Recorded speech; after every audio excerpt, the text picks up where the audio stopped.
Olá, sejam muito bem-vindos.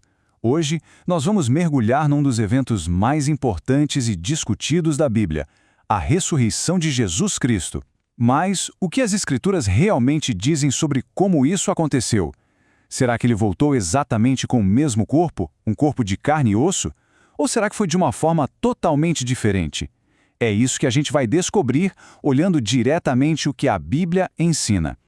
A grande questão, o ponto central da nossa conversa de hoje é exatamente esta. Jesus foi ressuscitado com o corpo de carne que morreu na estaca ou ele voltou à vida como um ser espiritual? A boa notícia é que não precisamos ficar na dúvida. A Bíblia nos dá a resposta. Então vamos começar a desvendar isso. A própria Bíblia nos dá uma resposta bem direta logo de cara, que serve como a base para todo o nosso entendimento sobre o assunto. Olha só o que diz lá em 1 Pedro, capítulo 3, versículo 18. O texto faz um contraste muito claro, muito direto. Diz que Jesus foi morto na carne, mas vivificado no espírito. Percebem a distinção? Uma coisa é a carne, outra é o espírito. Essa é a primeira grande pista que a Bíblia nos dá. Ok, para a gente entender de verdade a ressurreição de Cristo, primeiro precisamos compreender um princípio-chave, uma regra fundamental que o apóstolo Paulo deixou bem clara.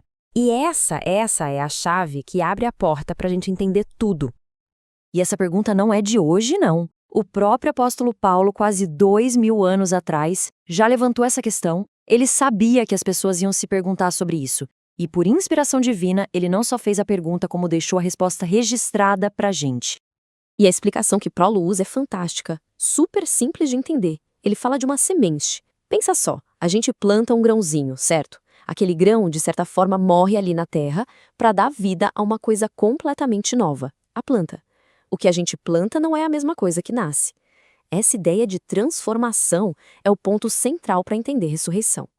E veja bem, isso não é só uma figura de linguagem. Paulo pega essa analogia e aplica, ponto por ponto, a ressurreição dos mortos. Ele cria um contraste poderoso, uma comparação bem clara entre o corpo que morre e o corpo que é levantado para a vida celestial. Olha só essa comparação que a Bíblia faz. De um lado, o que é semeado, ou seja, o corpo que morre, físico, que se desfaz, perecível. Do outro lado, o que é levantado, ressuscitado, um corpo espiritual, imperecível e cheio de glória. A diferença que Paulo traça aqui é crucial. Vamos ver o texto de perto. Paulo começa dizendo: assim também a ressurreição dos mortos. Semeado perecível é levantado imperecível. Pronto, a primeira grande mudança já está aí. O que era mortal se torna imortal. E ele continua, reforçando a ideia: semeado em desonra é levantado em glória. Semeado em fraqueza é levantado em poder. A transformação é completa, de um estado limitado para um de pura glória e poder. E aí vem o fechamento, a conclusão clara da analogia. Semeado o corpo físico, é levantado o corpo espiritual. Acabou a dúvida. Paulo afirma categoricamente: se há corpo físico, há também um espiritual. Simples assim. O ponto mais importante aqui é entender o seguinte: Paulo não está dando uma opinião. Ele não está dizendo, eu acho que é assim. Não, ele está declarando um fato, uma verdade espiritual. A ressurreição para o céu, segundo a palavra de Deus, resulta num corpo espiritual. Esse é o fundamento de tudo. E essa ideia não está isolada. Se a gente for lá em 1 Coríntios, capítulo 15, versículo 45, o apóstolo Paulo faz uma comparação genial. Ele chama Adão de o primeiro Adão, que se tornou uma alma vivente. Mas Cristo é o último Adão, que se tornou um espírito vivificante. De novo, a Bíblia está nos mostrando uma transformação fundamental, de um estado físico para um espiritual. Ok, mas aí talvez surja a dúvida: por que ele tinha que ser ressuscitado como espírito? A resposta está ligada ao propósito da morte dele, o sacrifício de resgate. Havia um motivo muito forte pelo qual ele não podia, de jeito nenhum, pegar seu corpo de carne de volta. O próprio Jesus confirmou isso. Lá em João capítulo 6, versículo 51, ele mesmo disse que daria a sua carne a favor da vida do mundo. Ou seja, a vida humana perfeita dele foi uma oferta, um pagamento definitivo para resgatar a todos nós. Pensem um pouco nisso. O corpo físico e perfeito dele foi o preço pago, foi o pagamento para resgatar a humanidade. Um pagamento único, feito uma vez por todas. E aqui vem o pulo do gato. Se Jesus tivesse simplesmente pego de volta aquele mesmo corpo de carne que ele sacrificou, o que aconteceria com o pagamento? Seria como anular o sacrifício. O resgate perderia totalmente o seu valor. Não faz sentido, né? Para ficar ainda mais claro, vamos usar uma analogia simples. Imagina que a gente paga a dívida de um amigo, mas assim que o dinheiro é entregue, a gente vai lá e pega ele de volta. A dívida foi quitada de verdade? Claro que não. A dívida continua existindo. Da mesma forma, para o sacrifício de Jesus valer para sempre, ele não podia pegar de volta o corpo que ele ofereceu como pagamento. O que aconteceria? A dívida do pecado continuaria existindo. O sacrifício teria sido cancelado, perdido o seu valor. E a carta aos Hebreus, no capítulo 9, reforça essa ideia de que foi algo definitivo. O texto diz que o sacrifício foi feito de uma vez para sempre. Isso mostra que a oferta da sua vida na carne foi uma transação única, permanente, que não podia ser desfeita. Bom, isso tudo nos leva a uma outra pergunta bem lógica. Se Jesus foi ressuscitado como um espírito invisível, como é que os discípulos dele conseguiram vê-lo? E mais uma vez, a Bíblia tem a resposta. Essa é uma pergunta excelente, porque os relatos nos evangelhos mostram sem sombra de dúvida que várias pessoas viram Jesus depois que ele morreu. E a chave para entender esse aparente mistério já existe em outras partes da Bíblia. A Bíblia explica isso com um conceito fascinante chamado materialização. E o que é a materialização? É a capacidade que criaturas espirituais, como anjos, têm de assumir temporariamente uma forma humana, física. E isso não foi algo que aconteceu só com Jesus. Na verdade, a Bíblia nos dá outros exemplos claros. Por exemplo, lá em Gênesis, anjos se materializaram para visitar Abraão e até comeram e beberam com ele. Em Juízes, vemos um anjo que simplesmente desapareceu na frente de Manoá e sua esposa. As aparições e desaparições repentinas de Jesus depois da ressurreição seguem exatamente esse mesmo padrão bíblico. Foi exatamente isso que Jesus fez.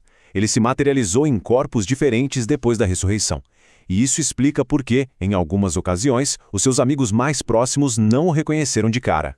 Como lemos em Lucas e João, a aparência dele podia variar, porque não era o seu corpo original, mas sim um corpo materializado para aquela ocasião específica. E agora, vamos analisar um dos relatos mais famosos, que é o do apóstolo Tomé, aquele que disse que precisava ver para crer. Essa história é riquíssima em detalhes. Pensem na cena.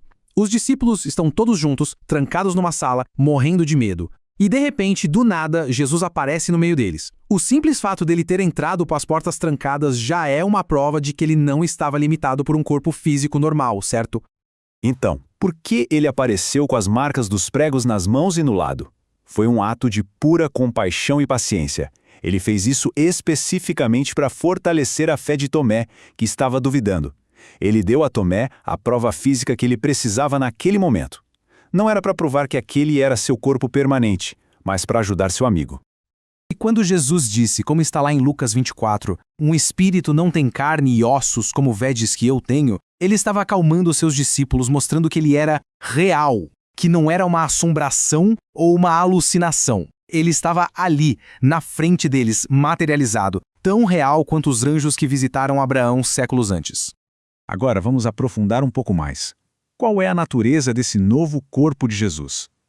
A Bíblia faz uma comparação muito clara e poderosa entre o primeiro homem, Adão, e o que Cristo se tornou depois da sua ressurreição. Em 1 Coríntios, capítulo 15, o apóstolo Paulo estabelece este contraste incrível. Adão, o primeiro, tornou-se uma pessoa vivente, ou seja, uma alma com um corpo físico. Mas Jesus, chamado aqui de o último Adão, tornou-se algo superior, um espírito que dá vida. A comparação não deixa dúvidas. De um lado, o primeiro Adão, uma alma vivente, com um corpo natural, terreno. Do outro lado, o último Adão, Jesus, um espírito que dá vida, ressuscitado com um corpo espiritual, celestial. São duas naturezas completamente diferentes. Então, quando a gente junta todas essas peças do quebra-cabeça, as Escrituras nos levam a uma única conclusão. Uma verdade lógica e clara sobre a ressurreição de Cristo.